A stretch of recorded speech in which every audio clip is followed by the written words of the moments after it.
तो central orbit से related कुछ प्रॉब्लम्स हम लोगों ने किया है। इसी प्रॉब्लम के संदर्भ में आगे एक और प्रॉब्लम हमने लिया है। ये प्रॉब्लम जो अब तक हम लोगों ने किया है उसमें एक पार्ट इसका थोड़ा सा डिफरेंट है, उसमें कुछ और चीज़ें आपको निकालनी है। जैसे कोई भी सेंट्रल एक्सीलरेशन या सेंट्रल फोर्स यदि दिया गया है तो सेंट्रल ऑर्बिट का इक्वेशन कैसे निकालेंगे, ये वर्क हम लोगों ने पीछे के वीडियो में देखा है। लेकिन यहाँ एक एक्स्ट्रा वर्क इस क्वेश्चन में आया हुआ है, उसको कैसे करेंगे, इसलिए इस क्वेश्चन को हमने यहाँ लिया है।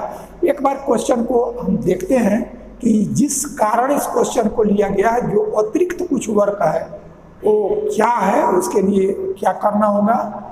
तो देखिए क्वेश्चन में दिया गया है कि particle moves under A central repulsive force.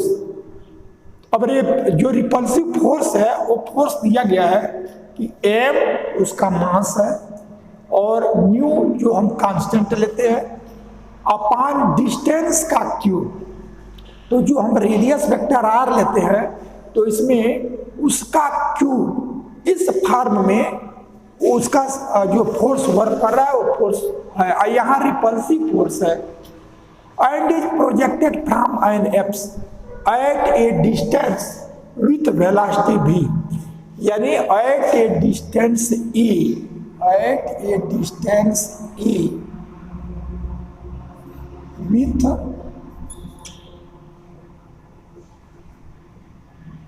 Eight a distance a with velocity v, यानी जो पार्टिकल है उस पार्टिकल को एप्स से प्रोजेक्ट किया जा रहा है और जिस वेलोसिटी से प्रोजेक्ट किया जा रहा है अब वो निकालना नहीं है, वो दे दिया है। इसके पहले जो दो हम लोगों ने किया था उसमें इनफाइनाइट से उस एप्स तक आवे तो जो वेलोसिटी गेन करेगा, या कोई एक सर्किल है उस पर मूव करे तो जो वेलोसिटी गेन करेगा। तो डायरेक्ट वेलोसिटी इसके पीछे के क्वेश्चन में नहीं था, यहाँ हमारा डायरेक्ट वेलोसिटी दिया गया है और वो वेलोसिटी भी है। तो अब हमको ये दिखाना है कि so that the equation to the path is r cos p theta is equal to a। सिर्फ क्वेश्चन इतना रहता तो जैसे इसके पहले वर्क हम लोगों ने किया है उस वर्क को हम लोग कर लेते। यहाँ हमारा जो अतिरिक्त वर्क आया है एंड द एंगल, जो यह एंगल थीटा आया है, theta described in time t, यानी t टाइम में उस ऑर्बिट पर जहाँ से स्टार्ट किया वहाँ से t टाइम तक जाए। जैसे हमारा कोई एक कर्व है और यह हमारा एप्स है, यहाँ से पार्टिकल को भी वेलोसिटी से प्रोजेक्ट किया गया। इसको यदि यह a दिया गया है, यह a है और यहाँ से इसको प्रोजेक्ट किया जा रहा है और इसकी वेलोसिटी जो दी जा रही है वो भी दिया जा रहा है। और इसी से ये कहा जा रहा है कि यदि ये t टाइम तक जाए तो t टाइम तक जाने पर इसके द्वारा जो एंगल डिस्क्राइब होगा वो हमारा इतना होगा, ऐसा आपको दिखाना है। तो अभी तक जो क्वेश्चन हम लोगों ने किया था उसमें टाइम निकालने के बाद या किसी टाइम पर कितना एंगल डिस्क्राइब करेगा इस तरह का क्वेश्चन अभी नहीं आया है, इसलिए इस क्वेश्चन को दिया गया है। लेकिन पहला इसमें जो पार्ट है वो सेंट्रल ऑर्बिट का इक्वेशन निकालना है। ये वर्क वैसे ही करेंगे जैसे कि पीछे हम लोगों ने किया है, लेकिन इस कैलकुलेशन में भी थोड़ा सा हम लोगों को एक नोटेशन याद दिया है। इसमें क्वेश्चन में कोई p नहीं है तो ये p है क्या, तो आगे दे दिया कि p स्क्वायर ये mu plus a square v square upon a square v square, यानी इसमें जो वेलोसिटी v से प्रोजेक्ट किया गया और एप्स जो है वो ये डिस्टेंस पर है, तो यह a और b यह दोनों दिया गया है और यह म्यू ये भी दिया गया है। तो इतनी वैल्यू रहेगी तो उसको हम इतना वही p स्क्वायर लिखेंगे। तो ये p स्क्वायर अतिरिक्त कुछ नहीं है, ये जो नॉन वैल्यू है जब इतना रहेगा तब उसको हम p स्क्वायर लिख लेंगे। तो इस क्वेश्चन में ये भी हमको ध्यान देना पड़ेगा कि ये वैल्यू इस तरह का कहाँ हमको मिल रहा है, तो उससे हम p को कैसे एडजस्ट करेंगे। तो ये वर्क थोड़ा सा इसमें हमको ध्यान देना है। तो पहले हम क्या करते हैं कि सेंट्रल ऑर्बिट का इक्वेशन लिखते हैं। तो सेंट्रल ऑर्बिट में जो सेंट्रल फोर्स है वो सेंट्रल फोर्स देखते हैं कि क्या है। तो यहाँ सेंट्रल फोर्स दिया गया है, solution central force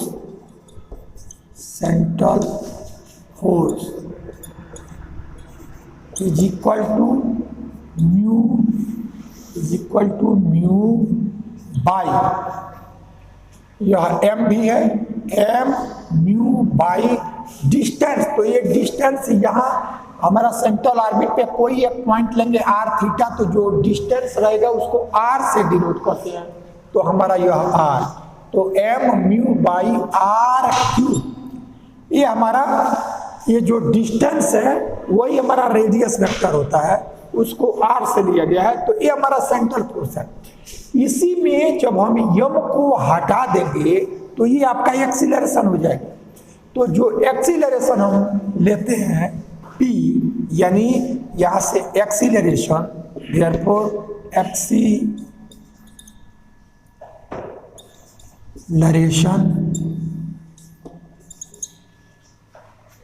is equal to m mu by r cube, ऐसा है। तब हम देख रहे हैं कि जब रिपल्सिव फोर्स रहता है तब हम उसमें साइन चेंज कर लेते हैं, तब साइन को निगेटिव लेते हैं। तो ये सेंट्रल फोर्स ये है और एक्सीलरेशन ये है। तो since force is repulsive, since force is repulsive, this imply acceleration p is equal to minus mu by r cube या माइनस म्यू और यह u क्यूब, ऐसा बन। तो पहला तो हम यही करते हैं कि जो लाया फोर्स रहता है उसको हम u में चेंज कर लेते हैं। तो u में चेंज कर लिया गया। अब जब ये फोर्स रिपल्सिव रहता है तो उसमें हमारा साइन निगेटिव ले लेते हैं। तो ये वर्क कर लिया। अब सेंट्रल ऑर्बिट का इक्वेशन लिखना है तो हम सेंट्रल ऑर्बिट का इक्वेशन लिखेंगे और उस इक्वेशन को हम जो सेकंड डेरिवेटिव में रहेगा उसी को हम इंटीग्रेट करके और u में या r में लाएंगे। तो equation of central orbit is d2u by d theta square plus u is equal to p by h square, p by h square u square, ये आता है p by h square u square। तो यहाँ h square u square. अब p की value को हम रख लें तो p हमारा है माइनस म्यू u क्यूब और अपान h स्क्वायर और यह u square.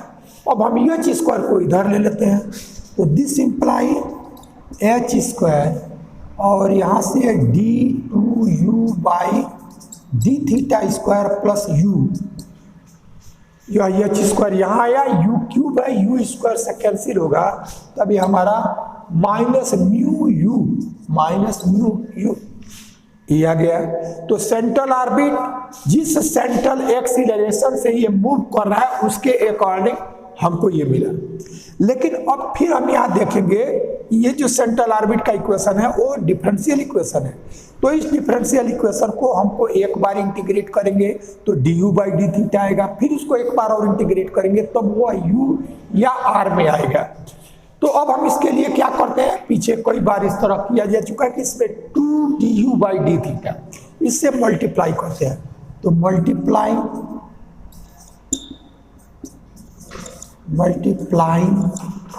By 2du by d theta we get, यह h स्क्वायर यह आया और यह 2du डी थीटा और यह d2u by d theta square और प्लस यहाँ से 2u du by d theta, ऐसा आ गया इज इक्वल टू यह म्यू और 2u du by d theta, ये आ गया हमारा। अब इसको डी थीटा के टर्म में हम लिखना चाहेंगे, तब हमको यहां से लिखा जा सकता है कि यही एच स्क्वायर और यह D by d theta of D u by d theta, इसका स्क्वायर है। एक कोई बार आपको बताया जा चुका है, पीछे के दोनों जो वर्क प्रॉब्लम के रूप में किया गया उसमें ये चीजें आई थी कि इसको डिफ्रेंशिएट करेंगे तो ये आए, plus U D by d theta करेंगे तो ये आपका यू स्क्वायर हो जाएगा, और यहाँ से यह म्यू 2u और यह d u by d theta, इसको रखा, ऐसे रखा गया। अब इसको हम जब डी थीटा के रिस्पेक्ट में इंटीग्रेट करेंगे तो ये डी थीटा कैंसिल हो जाएगा, और तब वह यू के रिस्पेक्ट में केवल इंटीग्रेशन हो जाएगा। तो इंटीग्रेटिंग विथ रिस्पेक्ट टू, या वैसे भी आप समझ सकते हैं कि इसको भी यदि हम डी थीटा के फॉर्म में लिखना चाहेंगे तो इसको D by d theta of you square, ये लिख सकते हैं। तो दोनों तरह से आपको रिजल्ट किया आएगा।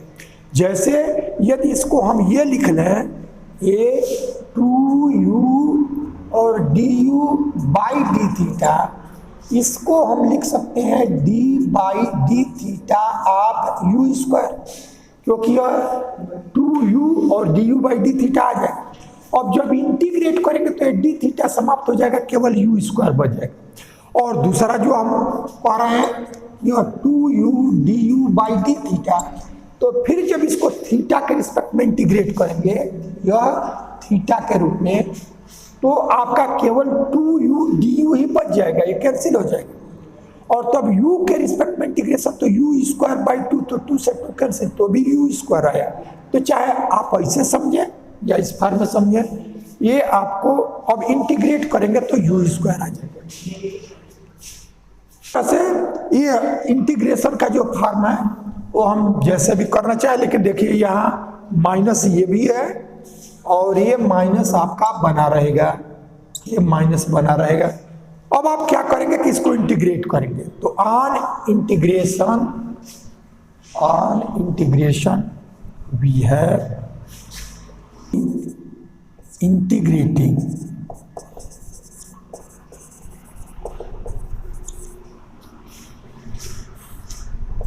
we get, ये आ जाएगा एच स्क्वायर और यह आया D u by d theta, इसका स्क्वायर, प्लस यह आया यू स्क्वायर, और फिर ये वैल्यू माइनस म्यू और यू स्क्वायर और एक कोई कांस्टेंट सपोज कर लें ए, इसी को हमने 1 सपोज कर लिया, क्या, क्योंकि यहाँ से ए और यह एच स्क्वायर, इसकी वैल्यू जब निकाल के और तब रख देंगे, तब D u by d theta की वैल्यू निकालते हैं। तो एक बार फिर D u by d theta को इंटीग्रेट करेंगे तब वो u और थीटा में आएगा, u को चेंज कर लेंगे आर में, हमारा कर्व का इक्वेशन आ जाएगा। तो इस तरह से अब हम देखते हैं कि ये जो वैल्यू है वो वही है जो आपका v स्क्वायर, जो v स्क्वायर का फार्मूला होता है, तो ये हमारा वेलोसिटी का स्क्वायर, यानी ये जो फॉर्म है ये v स्क्वायर की वैल्यू होती है। तो अब v स्क्वायर को हम लिखते क्यों हैं, क्योंकि ये लिख लेने से v स्क्वायर दिया है कि किस वेलोसिटी से प्रोजेक्ट कर रहा है, तो वो वैल्यू जब लिख लेंगे तो एच स्क्वायर और ए ये दोनों अननोन है और ये हमारा नोन है, तो इस नोन को इसको इसके इक्वल लेंगे तो एच स्क्वायर और इसको इसके इक्वल तो ए, इसीलिए v की वैल्यू को लिखते हैं। तो अब यह वेलोसिटी v ये प्रत्येक जगह इसमें नहीं है, एप्स पर वेलोसिटी v है, तो वही कंडीशन लगाएंगे at the apse r is equal to a, r u is equal to 1 by a. Apse का जो डिस्टेंस है वो स्मॉल ए डिस्टेंस पर है, तो आर को ये लेंगे तो यू को चेंज करेंगे तो 1 बाई यू ए, और एप्स पर d u by d theta ये 0 होता है, और फिर जो वेलोसिटी है, velocity v is equal to capital V, ये दिया गया है। तो एप्स पर ये 3 चीजें दी गई हैं, इसका यूज हम करेंगे ऊपर वाले इक्वेशन में। तो add the above apps this, thus equation 1 gives. अब इक्वेशन 1 क्या देगा, तो यह v², ये v जो है वो कैपिटल V से प्रोजेक्ट किया गया, तभी आपका कैपिटल V², और h², इसकी वैल्यू निकालनी है। du/d θ आपका x पर 0 हो जाएगा, और u की वैल्यू आपका 1/a², x पर जो r है वो a है, इसलिए u 1/r होता है, तो ये 1/a हो गया। और यहाँ से माइनस म्यू और u² फिर a², और प्लस यह कांस्टेंट a, ऐसा आ गया। अब इस इक्वेशन से h² की वैल्यू और फिर जो यह a है, इन दोनों की वैल्यू को हम डिटरमिन करेंगे, तब हमको यहाँ से मिल जाएगा this imply h² is equal to a² v², h² की वैल्यू। अब यहाँ से and a is equal to v² और प्लस म्यू बाई a², ऐसा है। तो इस क्वेश्चन में जो इसके पहले हम लोगों ने सेंट्रल ऑर्बिट का इक्वेशन निकाला है, उससे एक बात को और हमको क्लियर करते रहना है कि हम ये देखेंगे कि इसको जो रिजल्ट है वो हमको P में लाना है। ये भी यहाँ भी P है, और जो ये टाइम t में जो एंगल थीटा है उसमें भी हमारा P है। तो P को इसमें हम लाने का प्रयास करेंगे। तो P की वैल्यू दी गई है, म्यू प्लस a² v² और अपान a² v² रहेगा, तो इसी को हम p² लिख सकते हैं। तब आप देखें, इसका जब एलसीएम ले लेंगे तो a² v², यानी ये केवल a² है, a² v² नहीं है। तो यहाँ से इसको जब आप लेंगे तो a² v², this is equal to a² v² plus mu और अपान a²। अब इसमें देखें कि हमको p² की जो वैल्यू दी गई है वो p² की वैल्यू, लेकिन एक बार देख लें कि क्वेश्चन में रियली इसमें v है क्या। तो देखते हैं हम, ये v² है, तो अब इसके अनुसार जो आएगा वो हमको करना है p²। ये यहाँ आया है तो इसके अनुसार v² हटाना नहीं है, v² क्वेश्चन में दिया गया, हम लोगों ने सही लिखा था उसको। अब यहाँ से देखिए क्या वैल्यू आएगा, तो यह a² और v² और प्लस म्यू, ये वैल्यू हमको एक आ गया। तब इससे आप देखेंगे तो यह mu plus a² v² by a², सिर्फ इतना ही है, यानी इसकी वैल्यू p² v² हो जाएगा। तब यह वैल्यू हम लिख लेंगे p² v²।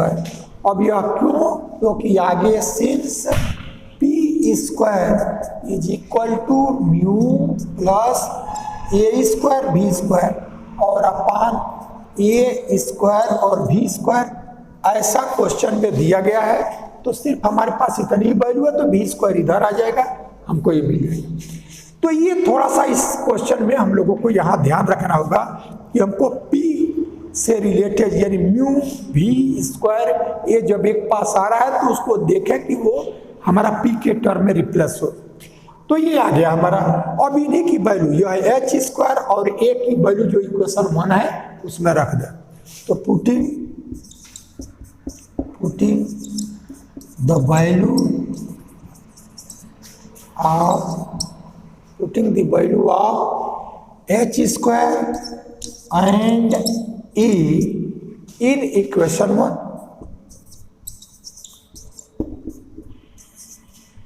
we get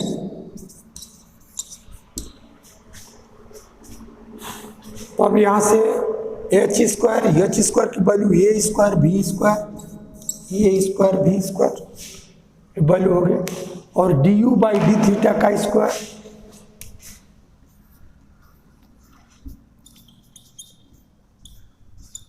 D u by d theta का square plus u square is equal to minus mu u square और प्लस ए की वैल्यू आपका आ गया पी स्क्वायर भी स्क्वायर, पी स्क्वायर भी स्क्वायर। अब यहां से एच स्क्वायर और ये जो कांस्टेंट था वो निकल आया। अब यहीं से हम D u by d theta की वैल्यू निकालेंगे।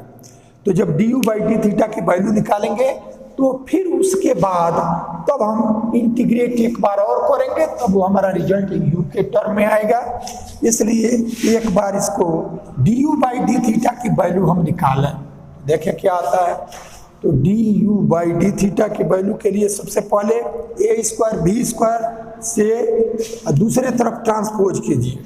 तो यहाँ से d u by d theta इसका स्क्वायर और प्लस यू स्क्वायर इतना रहा हमारा, और यहाँ से minus is equal to minus mu u square और प्लस पी स्क्वायर भी स्क्वायर और टोटल का ए स्क्वायर भी स्क्वायर, ए स्क्वायर भी स्क्वायर। अब यह d u by d theta इसका स्क्वायर u को दूसरे तरफ कर लें, तब यहाँ से माइनस म्यू यू स्क्वायर और प्लस पी स्क्वायर भी स्क्वायर और अपान ए स्क्वायर भी स्क्वायर। अब यह माइनस यू स्क्वायर इधर आ जाएगा। टोटल का एलसीएम ले लें, तो टोटल का एलसीएम लेंगे तो माइनस म्यू यू स्क्वायर और प्लस पी स्क्वायर भी स्क्वायर और यहाँ से आ जाएगा minus u square a square भी स्क्वायर और टोटल का डिनोमिनेटर ए स्क्वायर और भी स्क्वायर, ऐसा आपको मिल जाएगा। अब आप देखेंगे कि इसमें फिर ये यू स्क्वायर यहाँ भी है और यू स्क्वायर यहाँ भी है। तो अब हम क्या करते हैं कि इस यू स्क्वायर को कॉमन लेंगे माइनस में, तो यह म्यू अब प्लस ए स्क्वायर भी स्क्वायर ऐसा आएगा। तो म्यू प्लस ए स्क्वायर भी स्क्वायर, इससे फिर हम पी को लाएंगे, क्योंकि जहां भी इस तरह का म्यू और भी स्क्वायर के टर्म आएंगे तो हम चेंज करेंगे उसको पी स्क्वायर के टर्म में, रिजल्ट हमको पी स्क्वायर में लाना है। तब यह value D u by d theta इसका स्क्वायर और यह पी स्क्वायर भी स्क्वायर, इसको हम पॉजिटिव है पहले ले लें और माइनस इसमें यू स्क्वायर और यू स्क्वायर कॉमन है, तो माइनस यू स्क्वायर कॉमन ले लिया। तो यहाँ से आ गया म्यू और यहाँ से आ गया प्लस ए स्क्वायर भी स्क्वायर और टोटल का डिनोमिनेटर ए स्क्वायर भी स्क्वायर। अब यह पी में हमारा चेंज हो जाएगा। इसकी वैल्यू देखें म्यू प्लस ए स्क्वायर भी स्क्वायर, ये पी स्क्वायर ए स्क्वायर भी स्क्वायर। तो इसकी वैल्यू को हम चेंज करेंगे, तो this is equal to p square भी स्क्वायर माइनस यू स्क्वायर और इसकी वैल्यू जो होगा वो आपका ए स्क्वायर पी स्क्वायर और भी स्क्वायर। देखिए सिर्फ ये है म्यू प्लस ए स्क्वायर भी square, mu plus a square भी स्क्वायर, यह ए स्क्वायर भी स्क्वायर और पी स्क्वायर, ऐसा आपको मिल गया। अब टोटल का जो डिनोमिनेटर है वो आपका ए स्क्वायर और भी स्क्वायर है। इसमें देखें क्या कॉमन है हमारा, तो पी स्क्वायर भी स्क्वायर दोनों में कॉमन है, इसको हम कॉमन ले लेंगे। तो पी स्क्वायर और भी स्क्वायर सब कुछ एक किया जा रहा है कि एक यू के टर्म में एक ऐसा फॉर्म आवे जिससे हमें वेरिएबल सार सेपरेबल करें तो इंटीग्रेट हो जाए। तो यहाँ से d u by d theta, अब इसको कॉमन ले लें, तो कॉमन लिया तो पी स्क्वायर भी स्क्वायर, पी स्क्वायर भी स्क्वायर, तो यहाँ से 1 minus a square u square और डिनोमिनेटर में ए स्क्वायर और भी स्क्वायर, ऐसा आ गया। और भी स्क्वायर से भी स्क्वायर कैंसिल हो जाएगा, तो हमको ये वैल्यू मिल गया। यार यहाँ से आपको मिला P square by A square और यह 1 minus a square B square ऐसा आ गया। अब D u by d theta की वैल्यू निकालें, यह यू स्क्वायर है, यू स्क्वायर। तो अब यहाँ से d u by d theta यह वैल्यू, तब हमको मिल जाएगा पी बाई ए और under root 1 minus a square और यह यू स्क्वायर इस फॉर्म में आ गया। अब वेरिएबल आर सेपरेबल, तो u वाले टर्म को इधर ले लें हम, तो हम देख रहे हैं कि डिनोमिनेटर में ये है, इधर आएगा तो a और upon under root 1 minus a square u square d और यहाँ से सिर्फ पी डी थीटा ऐसा आपको मिलेगा। तो यह पी कांस्टेंट पी की ये वैल्यू है, तो यहाँ से हमने इस फॉर्म में इसको लिख लिया है। अब हम क्या करेंगे, इसको इंटीग्रेट करेंगे। तो जब इंटीग्रेट करेंगे तो ये वेरिएबल्स आर सेपरेबल में ये यू के टर्म में है। तो अब हम देखेंगे कि इस तरह का इंटीग्रेशन में या तो यह 1 माइनस ए यू टोटल का स्क्वायर, तो अब 1 upon under root 1 minus x square ये साइन इनवर्स एक्स आ जाएगा। लेकिन यहाँ x की जगह ए यू है, तो ए यू को फिर डिफ्रेंशिएट करेंगे और उससे डिवाइड करेंगे। जैसे हमारा साइन 3x है, तो उसको जब इंटीग्रेट करेंगे तो साइन का माइनस कास 3x और फिर 3x को डिफ्रेंशिएट करेंगे तो 3 से डिवाइड, तो वहाँ हमारा ए यू इसका ये स्क्वायर है। तो on integration we get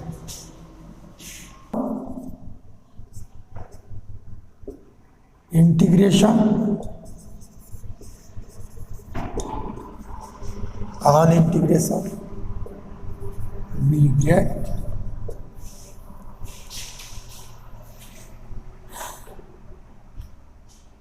a और यह साइन इनवर्स ए यू और टोटल का by a 1 upon 1 minus x square, जहां x ए यू है तो इसकी वैल्यू साइन इनवर्स x और यह ए यू को डिफ्रेंशिएट करेंगे तो a इंटीग्रेशन है इसलिए उसका a का डिवीजन हो जाएगा और ये वैल्यू हमको मिल जाएगा p डी थीटा का थीटा और एक कांस्टेंट हमने कोई सपोज कर लिया b।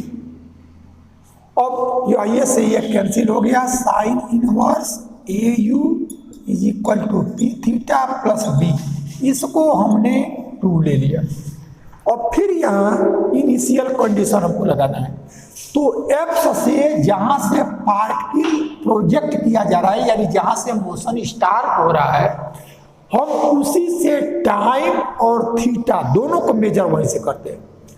तो ये रिलेशन में हम देखेंगे कि हमारे पास क्या है, तो एक तो थीटा है और एक आपका यू है। तो एक्स पर आर की वैल्यू ए तो यू की वैल्यू 1/a और थीटा को यहीं से मेजर करते हैं तो यहाँ थीटा की वैल्यू 0। तो at apse r is equal to A that is u is equal to 1/a and theta is equal to 0। The above equation gives sin inverse a into 1/a और यह p into 0 और plus b ऐसा आ गया। तो ये हमको sine inverse 1 दिया, तो ये वैल्यू साइन इनवर्स 1 तो π/2 और इज इक्वल टू b यानी b की वैल्यू हमको मिल गया π/2। अब इस b की वैल्यू को जो इक्वेशन 2 लिखे हैं उसी में सब्स्टिट्यूट करें। तो putting the value of b in equation 2 we get, तो हमको मिल गया sine inverse a u is equal to p theta plus pi by 2। अब साइन इनवर्स को दूसरे तरफ ट्रांसपोज करें, तब यह वैल्यू ए यू और यह sine p theta plus pi by 2। Question में हमको आर के टर्म में लाना है, इसलिए u को चेंज कर लें आर में, तो यह u 1/r, यहां से sine pi by 2 plus theta, तो कास थीटा, तो यहां से थीटा की जगह पी थीटा है, तो कास पी थीटा, या आर को इधर ट्रांसपोज कर दें, तो this imply r cos p theta is equal to a. यही हमारा सेंट्रल ऑर्बिट का इक्वेशन हो गया। तो ये पार्ट तो हमको मिल गया, जो सेंट्रल ऑर्बिट है उसका इक्वेशन यहाँ आ गया। अब तक जो हम लोगों ने सेंट्रल ऑर्बिट का इक्वेशन निकाला है, उससे थोड़ा सा एक बात को ही आपको ध्यान रखना होगा कि जहां म्यू और भी स्क्वायर का टर्म दिखे तो उसको हम पी के टर्म में क्या लिख सकते हैं, इसी बात को ध्यान में रखना है। क्योंकि इस पर ध्यान नहीं देंगे और इतनी वैल्यू को आप लिखते जाएंगे तो एक तो उसका इंटीग्रेशन आपको नहीं दिखेगा कि कैसे हम इंटीग्रेट करें, और दूसरी बात की जो रिजल्ट लाना है वो आपको पी के टर्म में लाना है। इसलिए दोनों ही वर्क कठिन हो जाएगा, रिजल्ट आएगा भी नहीं और इंटीग्रेशन भी कठिन होता जाएगा। इसलिए हमको इसमें जहां म्यू और भी स्क्वायर का टर्म दिख रहा है उसको एक पास लेकर के देखें कि उसकी वैल्यू पी के टर्म में क्या आएगा। तो ये आपका फर्स्ट पार्ट रहा।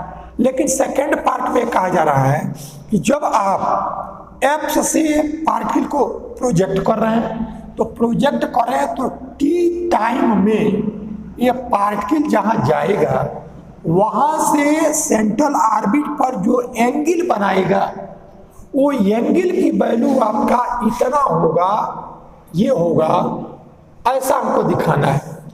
तो टाइम या टाइम से रिलेटेड एंगल, जब भी टाइम की बात आती है तो हम सेंट्रल ऑर्बिट में टाइम को कैसे निकालेंगे, तो उस चीज के लिए हम क्या करते हैं कि एक फार्मूला हम लोग टी के लिए, जब भी टी हमको निकालना होगा सेंट्रल ऑर्बिट में, तो उसके लिए एक फार्मूला हम लोग जो पीछे यूज किया है उसी का यूज करते हुए हम लोग टाइम को डिटरमिन करते हैं, या उस टाइम से रिलेटेड थीटा है तो उस थीटा को हम लोग डिटरमिन करते हैं। दोनों में एक काम एक किस फार्मूले से होगा ये हम देखेंगे यहाँ से। तो for second part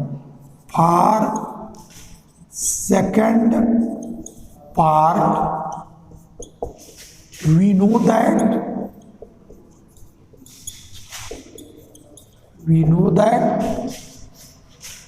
r square d theta by dt is equal to h। अब इस पे ध्यान दें आप, ये रिजल्ट हम लोग निकाल चुके हैं। जहां सेंट्रल ऑर्बिट निकाला गया था वहीं हमारा जब r square d theta by dt आया तो वो कांस्टेंट था और उसी कांस्टेंट को डिनोट किया गया था h से। तो जब t या थीटा इनमें से कोई एक निकालना हो और दूसरे के टर्म में, यानी जहां t और थीटा दोनों की जरूरत हमको पड़ती है, चाहे t की वैल्यू थीटा के टर्म में चाहे थीटा की वैल्यू t के टर्म में, तो वहां से हम इसी इक्वेशन का यूज करते हैं। तो अभी इस इक्वेशन में देखेंगे कि h की वैल्यू ऑलरेडी हम निकाल चुके हैं, पीछे h square equal to a square भी स्क्वायर आया हुआ है, इसलिए h की वैल्यू a भी ऐसा आपको मिल जाएगा। तो h की वैल्यू लिख लेंगे। अब उसमें यहाँ जो वेरिएबल है वो तीन वेरिएबल है, थीटा, t और r। तो चूंकि हमको दो ही वेरिएबल चाहिए, एक बार वेरिएबल सर सेपरेबल करना होगा, तो d थीटा बाई dt है तो थीटा के टर्म d थीटा के पास आ जाए और t के जो टर्म है वो dt के पास आ जाए। लेकिन हमारा जो r है इसमें कोई dr नहीं है, तब हम क्या करेंगे कि r की वैल्यू को हम इस थीटा या t के टर्म में कोई रिलेशन हो तो उसमें चेंज करेंगे।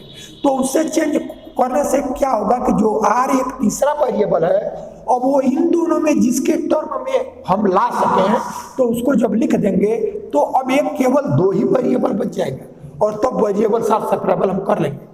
तो हमें देख रहे हैं कि आर की वैल्यू अभी अभी हम लोगों ने निकाला है कि R cos p theta equal to A, that is R equal to A by cos p theta, या उसी को ए sec p थीटा ऐसा लिख सकते हैं। तो अब आर की वैल्यू को जब sec p थीटा में जब चेंज करेंगे तो इससे हमको क्या मिला कि जो आर तीसरा वेरिएबल था अब वो थीटा के टर्म में आ गया और दो ही वेरिएबल हमारे पास बच गए। तो अब हम एच और आर दोनों की वैल्यू लिखेंगे। तो putting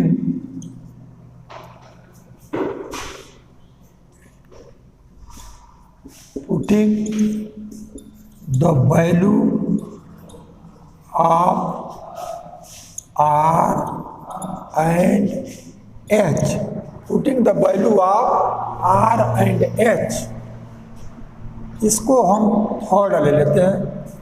in equation 3 we get, तो आर की वैल्यू यही निकाला जा चुका है, A sec P theta, A sec P theta इसका स्क्वायर और D theta by D T, और एच की वैल्यू ए भी, पीछे एच स्क्वायर निकाला गया है, ए स्क्वायर भी स्क्वायर, और यह r cos p theta equal to a हम प्रूव कर चुके हैं, इसलिए आर की वैल्यू यहाँ से a by cos p theta that is sec p theta, तो ये वैल्यू आ गया। अब इसमें वेरिएबल्स आप देखिए, जो ये v है, यह v आपका वो वेलोसिटी है जिससे आप प्रोजेक्ट कर रहे हैं, तो वो जो वेलोसिटी है वो वेलोसिटी इस जगह के लिए वो कांस्टेंट है, जिस वेलोसिटी से प्रोजेक्ट किया वो इस पार्ट वो यहाँ के लिए वो कांस्टेंट हुआ, तब हमारा v कांस्टेंट है, और इसी तरह से म्यू आपका कांस्टेंट है, v कांस्टेंट है, a कांस्टेंट है, x पर यह डिस्टेंस भी कांस्टेंट है। अब यह पॉइंट बदलेगा तब आर हमारा बदलेगा, लेकिन ये x पे जो इससे डिस्टेंस है वो फिक्स है, ये v वेलोसिटी से प्रोजेक्ट किया गया वो फिक्स है, तो ये सारी वैल्यूज हमारा कांस्टेंट है, इसलिए p हमारा कांस्टेंट हुआ। तो p भी कांस्टेंट है, v कांस्टेंट है, तो dt को इधर ले जाए, तो यह आ गया a square sec square p theta, और यह d theta is equal to a v और dt, ऐसा हो गया। अब इसको इंटीग्रेट कर लें, तो जब इंटीग्रेट करेंगे तो यह a स्क्वायर सेक स्क्वायर का हो जाएगा tan, तो यह tan p थीटा, और फिर p थीटा को डिफरेंशिएट करेंगे तो p, तो उसको हम डिवाइड कर देंगे बाई p, तो ये थीटा का इंटीग्रेशन हो गया, और यह a भी ये कांस्टेंट है, और dt का केवल t, और फिर यहाँ कोई हमको एक कांस्टेंट मिलेगा, तो ये कांस्टेंट c है, और फिर इसको हमने 4 ले लिया और c की वैल्यू निकालेंगे, तब देखेंगे कि इसमें वेरिएबल क्या है, उसमें कोई रिलेशन है क्या, तो हमारा थीटा एक वेरिएबल है और t, तो जो एप्स होता है उस एप्स से जब हम प्रोजेक्ट करते हैं तो थीटा को भी वहीं से मेजर करते हैं, टाइम को भी वहीं से मेजर करते हैं, तो अभी यहाँ से ये थीटा की वैल्यू जब यह 0 रहेगा और टाइम भी 0 रहेगा, तब यह टी टाइम में जहाँ पहुँचेगा उसके द्वारा जो इंक्लाइंड एंगल होगा वो हमारा थीटा होगा। तो एट एप्स t is equal to 0, theta is equal to 0, equation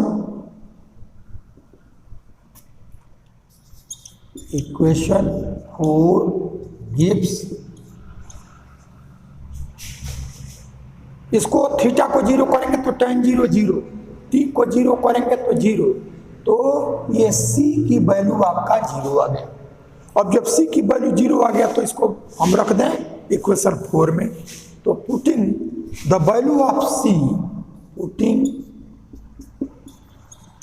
the value of c in equation 4 we have, अब इसको रख देंगे तो हमारा आ गया a स्क्वायर एक चीज और देखेंगे, ये 0 हो गया तो यह ए से यह ए स्क्वायर कैंसिल हो जाएगा और केवल ए ही बच जाएगा। तो अब हमको निकालना है थीटा की वैल्यू। तो पहले तो ये लिखते हैं यहां से,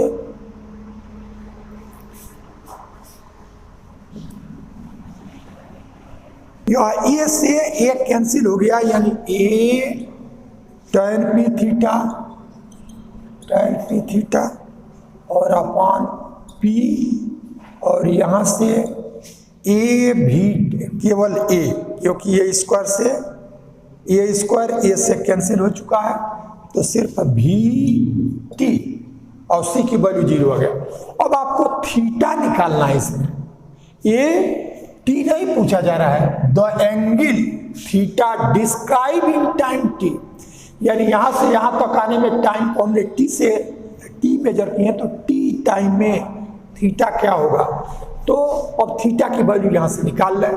तो जब निकालेंगे तो यहां से आप देखें यह इधर जाएगा, यानी tan p थीटा यह वैल्यू, तो यह आएगा p v t और बाई ए, यह p v t और बाई ए। अब यहां से theta is equal to A p theta, तो tan इनवर्स यह वैल्यू, और थीटा तो ये 1/p और tan inverse p v t upon a। क्या लाना है हमको, 1/p tan inverse p v by a t, यही हमको दिखाना था। तो इस तरह से हम लोगों ने देखा कि जो सेकंड स्टेप था, तो थीटा और टी इसके टर्म में, या तो हमको टी को थीटा के टर्म में लाना हो या थीटा को टी के टर्म में, तब उसके लिए हम फार्मूले का यूज करते हैं R square D theta by D T equal to H. तो आर की वैल्यू कर्व का निकाला जा चुका है, एच ये निकाला जा चुका है, उसको रख देंगे, वेरिएबल साथ सेपरेबल करेंगे, इंटीग्रेट करेंगे, और उससे टी निकालना होगा तो टी को निकाल लेंगे, थीटा निकालना होगा थीटा निकालेंगे। इस क्वेश्चन में थीटा पूछ रहा है, इसलिए हमने यहाँ थीटा की वैल्यू को निकाल लिया। और फाइनली आपका इस क्वेश्चन के जो दोनों पार्ट थे, वो दोनों पार्ट ही हम लोगों ने कंप्लीट कर लिया।